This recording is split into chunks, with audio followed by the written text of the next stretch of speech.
Aya ni aikari ituura ria Kiambogo wadi ni Elementaita gicigo-ini kia umbuge kia Gilgil kaunti-ini ya Naikuru maihoretwo ni kieha na kimako thutha wa gukora mutumia wa ituura oragitwo mari na mwana wake na njira iri na kiriga. Niko na timu ya Nairobi na ningojea tauni. Kuringana na riboti cia aria marigainie na family ino gutiuikaine wega mathaa maria ngero ino irahanikire no kiroko kia umuthi niguo mwana umwe wa mucii uyu etanire thutha wa gukora nyina na mwari wa nyina wa miaka iri moragitwo na nyumba ikahingwo kuma na nja. Kufika hapa tukakutana na kijana ambaye huyu kijana anaitwa Jemo alikuwa anagonga mlango kutoka kwa nyumba kwa vile mlango alisema ilikuwa imefungwa na nje.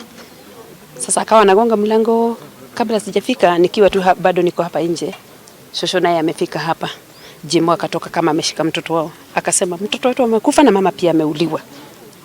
Sasa akarushanisha mtoto hapa nje.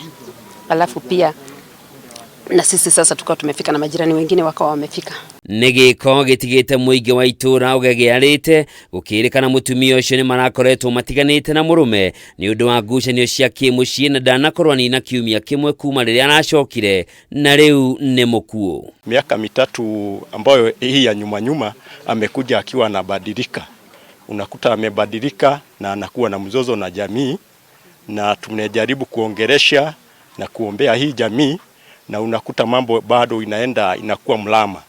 Na imekuwa magombano na ni magombano kubwa, ikafika wakati ya kuuza mawe na kuuza ng'ombe, na hiyo mambo wakapeleka hata kwa askari, na tukajaribu kutatua hiyo mashida na imelete shida kabisa, na mke wake akaenda nyumbani, na alipoenda nyumbani amekaa kama wiki moja. Agikira ndeto ino mukonde kamanda wa borithi kaunti-ini ya Naikuru Peter Mwanzo augite family ino irerikana irari na ngucanio cia kimucii thutha wa mutumia ucio kugiria mwikuiro endie gicunje kia mugunda ona gutuika andu a itura mari na woni ungi. I've been having some domestic issues with the wife.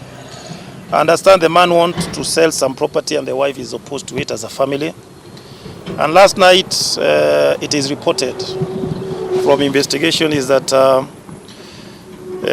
in the night he took a crude weapon and smashed the head of the wife while she was asleep. And he went further, took a knife, and unfortunately, very unfortunate, that he stabbed a 2-year boy to death, kijana wake. Nilipofika hapa kuna ile lugha ilikuwa inakuja ya kwamba ni kama ameenda kwa devil worshipper. Hata kitu kama wiki kabla bibi wakosane alikuwa ameanza kumwambia mimi unajua niliingia kwa mashetani na nimekuwa nikiitishwa damu ya watoto wangu, lakini naona badala watoto waende heri mimi mwenyewe nijue niende mimi mwenyewe wanichukue. Mwanzo ni ogereire kuria muingi uthingate kwaraniria makiria endwa riria magia na ngucanio cia kimucii. Miri ya eria ya nitwarirwo nyumba-ini ya kuiga kwe ya Naikuru guku mihango ya kwambika firigisheni ya gwethana na mwikuirwo ikiambikwo handu-ini ha Kameme TV. Njitagwo Njoroge wa Kimani.